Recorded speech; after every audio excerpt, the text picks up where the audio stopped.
Hi there. Today we're in front of the chapel of San Desiderio.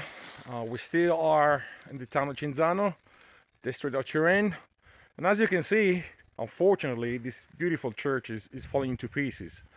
Uh, it's a church that apparently was built in the 15th century, and it does have a beautiful fresco inside, which, however, feels the signs of time, and let's hope it won't crumble together, because that would be a shame. The problem is we got too many of these churches here in Piedmont. If I'm right, we should have about 1500s, and those are the ones that are accounted for. There may be some that exist and we just don't know about them, or they haven't been mapped, so to speak. And this church in particular is just very difficult to find because it literally lies in the middle of a wood. And I knew about it and I just couldn't find it. And I looked for it for half an hour. And amazing enough, my car was parked something like 200 meters from the church, but it was literally covered by trees. So very difficult to find.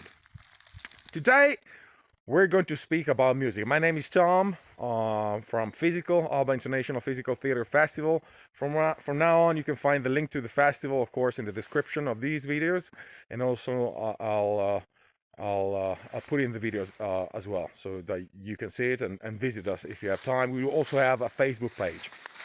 Now, but the topic of today is music. Is your music copyrighted, and how the distribution of theater shows may change in the post-COVID-19 world? And to tell you the truth, I don't think there's going to be a post-COVID-19 world. I think we'll have to learn to live with COVID probably for all of our life. I know it sounds sad. It probably won't be as lethal as it is right now with the vaccination and so on. But if you're thinking that the world is going to go back to the way it was, I think you're delusional. And one thing for the performing arts is that we're seeing a change in the distribution of shows, insofar as video is now getting accepted by the sort of wider theater community. And speaking about video, today, when we speak about music, we also have to consider something which is called VOD, video on demand, in platforms such as Vimeo or other platforms that are sort of sprouting and coming up every month now, I guess. I don't know. And why I'm saying this? Well, I'm saying this because if your video has music which is copyrighted, as you probably know, it's quasi impossible to show it on platforms such as Facebook or YouTube. And I shouldn't say Facebook, probably YouTube, because you probably want to show it to programmers as a private link and so on and so forth. Because these platforms have right now an algorithm that can sort of pinpoint whether your music is copyrighted or not, and that causes problems. Why? Well, because in some countries, for example, that happened to us in our festivals, these videos can be seen.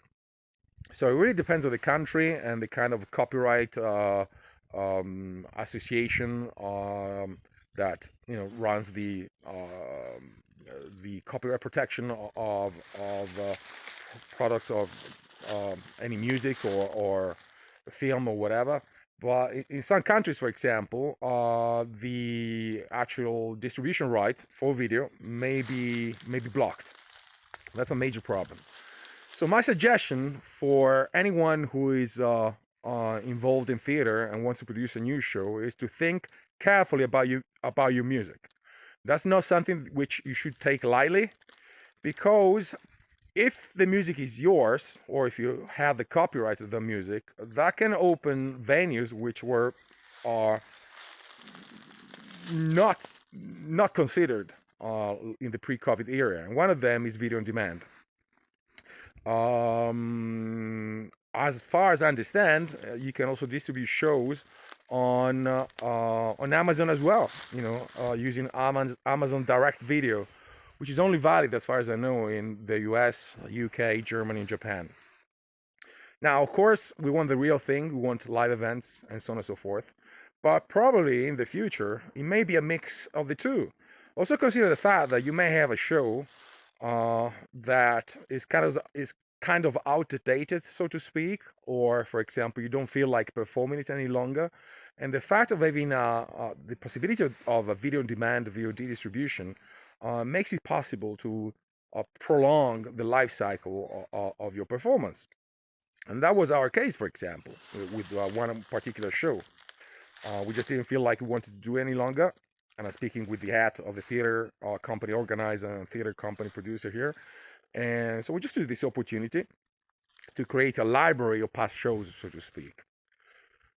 So think carefully about your music. How can you go about it? Well, you basically have two ways. You either compose the music yourself, or you ask somebody that you know to compose the music for you. And there are lots of would-be composers out there that would be glad to, match up with you and help you out in your performance. Or the second venue you can take is to use some royalty-free library. There's so many on the internet. It must run in the thousand right now. And you just buy a piece of music with a license attached. And that's yours for life, basically. You can use it for video distribution as well, if you want to. Another thing which I want to point out is the sort of artistic importance of having your own music. Because just imagine films, for example. If you can create something for your performance, it just gives an aura. It gives some prestige to what you're doing, and also at an emotional level, you can pinpoint the kind of music which is specifically right for what you're doing at that moment, that conveys a kind of emotion. Now, I compose music as well, so maybe if you're not into music, it may sound a bit difficult to understand. But just in broad terms, depending on the kind of instrument you use, violins, piano, techno, electronic music, you can convey a particular type of emotion. And on top of that, nowadays, even if you're not somebody who apparently does have music skills, with the DAW, the digital audio workstations that are out there, especially if you're speaking about modern music, you can do absolute miracles. I just give you 3 DAWs I know: Propeller Heads Reason, and Fruity Loops, whatever it's called, and I think Windows 8 came with a DAW application. I'm not mentioning applications such as Ableton Live, because I think they're quite difficult to use compared to the ones I mentioned before. So think carefully about your music.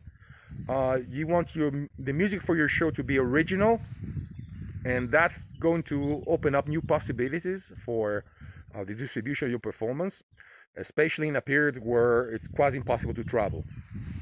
In our case, for example, as a theater company, we participated in 2 online festivals, and that was a big advantage. So that's it. Think careful about your music. That's the message for today. Beautiful church behind me, 15th century, falling to pieces. Don't let your show fall into pieces as well. Give it a good infrastructure. Make your own music. Bye-bye. Take care.